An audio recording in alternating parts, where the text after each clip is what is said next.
ప్రతి ఆడపిల్లకి పెళ్లి అనేది కల, కానీ యశోదకి పీడకల. తల్లి అవ్వడం అనేది వరం, కానీ యశోదకి అదే శాపం. మన యశోద కథ అక్టోబర్ 6 నుండి మధ్యాహ్నం 3 గంటలకి మీ ఈటీవీలో.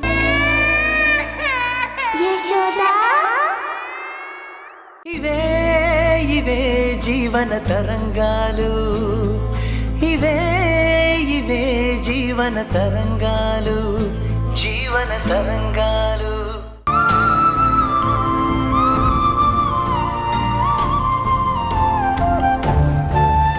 హాయ్ అండి.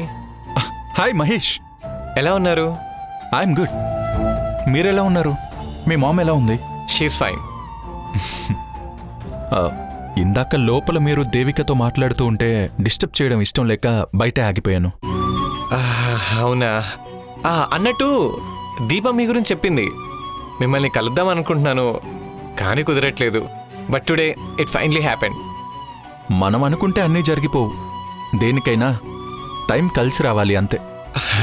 కరెక్ట్గా చెప్పారు. కానీ మా ఇంటి గృహప్రవేశం టైంకి మీరు ఇంకెక్కడికి రాలేదు. వచ్చిండుంటే మా ఫ్యామిలీ మొత్తాన్ని పరిచయం చేసేవాడిని. పిలవాలనుకుంటే ఇప్పుడైనా పిలవచ్చు. అందరినీ పరిచయం చేయొచ్చు కదా. ఇట్స్ ఆల్ అబౌట్ ఒక పిలుపు దూరం అంతే.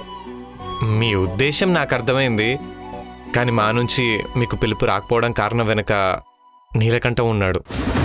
మీ ఫ్యామిలీ మ్యాటర్స్ని అతనెలా ఇన్ఫ్లుయెన్స్ చేస్తాడు? ఆల్రెడీ చేశాడు, ముందు ముందు కూడా చేస్తాడు. ఎందుకంటే నీలకంఠం ఆస్తుల మీద కమిషనర్ గారు రైడ్ చేశారు కదా. ఆ కక్షతోనే చెక్ విషయంలో మా నాన్నను అడ్డు పెట్టుకొని పిన్నిని తన కంట్రోల్లోకి తీసుకోవాలని చూస్తున్నాడు. దేవిక అంటే నిప్పు. తను ఎవరి బెదిరింపులకి భయపడదు. అఫ్కోర్స్ మా పిన్ని గురించి నాకు తెలీదా? కానీ నీలకంఠ నెట్వర్క్ చాలా పెద్దది. రఘురాన్ లాంటి ఎంతోమంది నీలకంఠ చెప్పు చేతుల్లో ఉన్నారు. వాడెప్పుడెప్పుడు పిన్ని మీద ఎలా రివెంజ్ తీర్చుకోవాలని వెయిట్ చేస్తున్నాడు. కొంచెం కేర్ఫుల్గా ఉండమని పిన్నితో చెప్పండి. కేర్ఫుల్గా ఉండే విషయంలో దేవికకి ఒకరు చెప్పాల్సిన పనిలేదు. తనెప్పుడు అందరి మూమెంట్స్ మీద నిఘా పెట్టే ఉంటుంది. కానీ నీలకంఠం మా ఫ్యామిలీని టార్గెట్ చేశాడు. ఆ విషయంలో మేము వారిని డిఫెండ్ చేయలేకపోతున్నాం. ఇప్పటివరకు పెట్టిన ఇబ్బందులు చాలా అన్నట్టు ఇప్పుడు నా జాబ్కే ఎసరు పెట్టాడని తెలిసింది. ఆ జాబ్ ఎప్పటివరకు ఉంటుందో ఎప్పుడు ఊడుతుందో తెలియట్లేదు. అలా అని ఇన్సెక్యూర్గా ఫీల్ అవ్వకు మహేష్. నీలో టాలెంట్ ఉంటే జాబ్ ఎక్కడికి పోదు. Be positive. పాజిటివ్గా ఉండలేని పరిస్థితిలో ఉన్నాను. ఇప్పుడు చేసిన జాబ్లో గ్రోత్ లేదు, వచ్చే ఇన్కమ్ దేనికి సరిపోవట్లేదు. పోనీ వేరే చోట జాబ్కి ట్రై చేద్దామని అనుకుంటే వెళ్ళిన ప్రతి చోటి నిరాశ ఎదురవుతుంది. మహేష్, నువ్వు ట్రై చేస్తూ ఉంటే ష్యూర్గా మంచి జాబ్ దొరుకుతుంది. ప్రయత్నం ఆపొద్దు. అవకాశం ఉన్న చోట నీలకంఠం అడ్డుపడి నాకు జాబ్ రాకుండా చేస్తాడేమోనని డౌట్గా ఉంది. ఒకరు కావాలని మన పనికి అడ్డుపడుతున్నప్పుడు మనం ఎంత ట్రై చేసినా నో యూస్. అంటే దేవిక మీకు రిలేటివ్ అవడం వల్లే నీలకంఠం మిమ్మల్ని ఇబ్బంది పెడుతున్నాడని నీకు డౌట్ ఉందా? ఎస్. పిన్ని సిన్సియర్గా డ్యూటీ చేస్తుందని గర్వపడాలో, తన వల్ల మాకు కష్టాలు వచ్చాయేమోనని డౌట్ పడుతున్నందుకు బాధపడాలో తెలియట్లేదు. అనుమానాలు అయిన వాళ్ళని దూరం చేస్తాయి మహేష్. ఆధారాలు లేకుండా ఏ విషయాన్ని నమ్మకూడదని నీకు కూడా తెలుసు కదా. నా ఎక్స్పీరియన్స్లో నీలకంఠం లాంటి వాళ్ళని ఢిల్లీలో చాలామందిని చూశాను. నీలకంఠం నుంచి దేవికకి గాని తన ఫ్యామిలీకి గాని ఎలాంటి ఆపద రాకుండా నేను కాపలా కాస్తాను. మీకొచ్చే కష్టం ఏదైనా ముందు నన్ను దాటుకునొచ్చేలా అడ్డు నిలబడతాను. మహేష్, వాడి గురించి నువ్వేం భయపడకు. ఎవ్వరిని అనుమానించకు, ఓకేనా? థ్యాంక్స్ అండి. మా కష్టాన్ని మీ కష్టంలా ఫీల్ అవుతున్నారు. మీలాంటి మంచి మనసున్న మనిషి మా ఫ్యామిలీలోకి వచ్చారని తెలిసాక చాలా ప్రౌడ్గా ఫీల్ అవుతున్నాను. మహేష్, దేవిక నా మనిషి అయినప్పుడే మీరంతా కూడా నా వాళ్ళు అయిన వాళ్ళు అయ్యారు.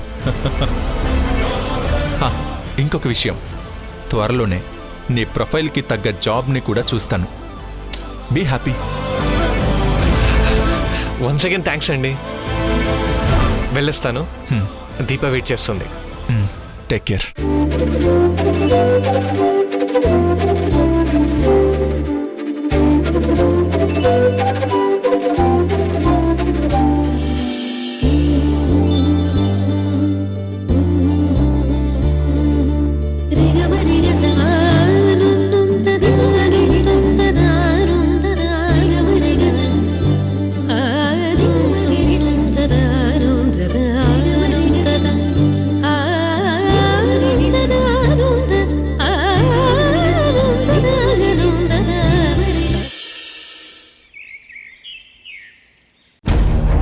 నేను హాస్టల్లో ఉంటాను.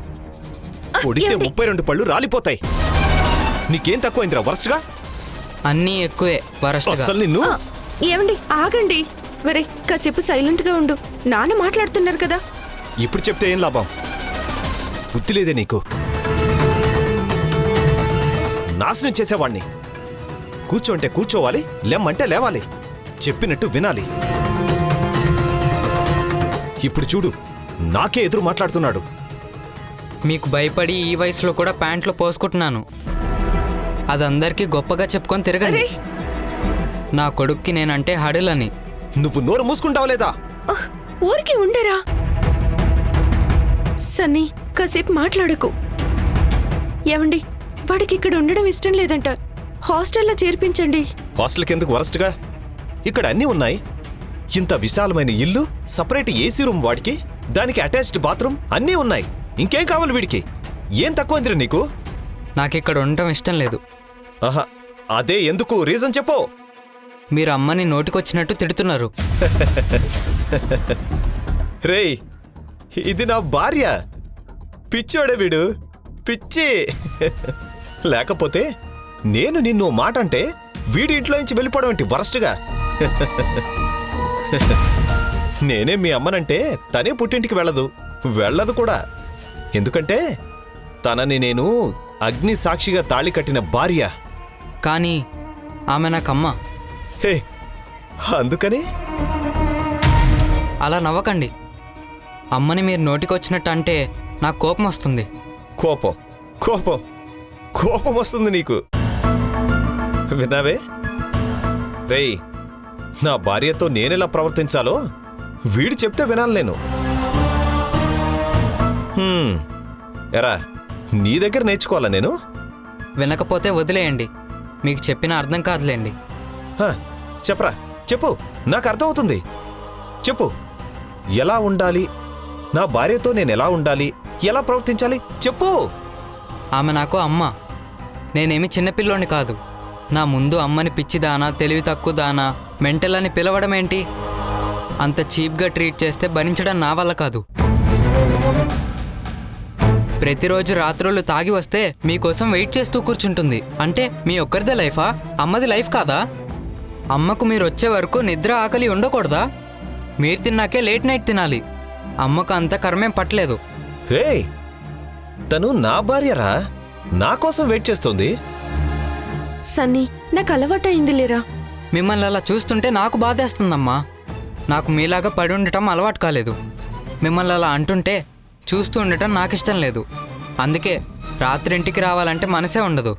నేను ఎంతో ఊహించానురా, నా కొడుకు ఇలా చేస్తాడు, అలా చేస్తాడు, ఎంతో సాధిస్తాడని. చాలా అనుకున్నాను. నాకు గొప్ప పేరు తీసుకొస్తాడనుకున్నాను. కానీ ఎక్కడ్రా, అంతా నా కర్మ. నా మనసులో కూడా అలాగే ఉంది. మా నాన్నతో నేను అలా గాల్లో తెలిపేంత అపేక్షంతో గడపాలని నాకు ఉండేది. కానీ మీరు ఆ రేంజ్లో లేరు. చీప్గా బిహేవ్ చేస్తున్నారు. రే,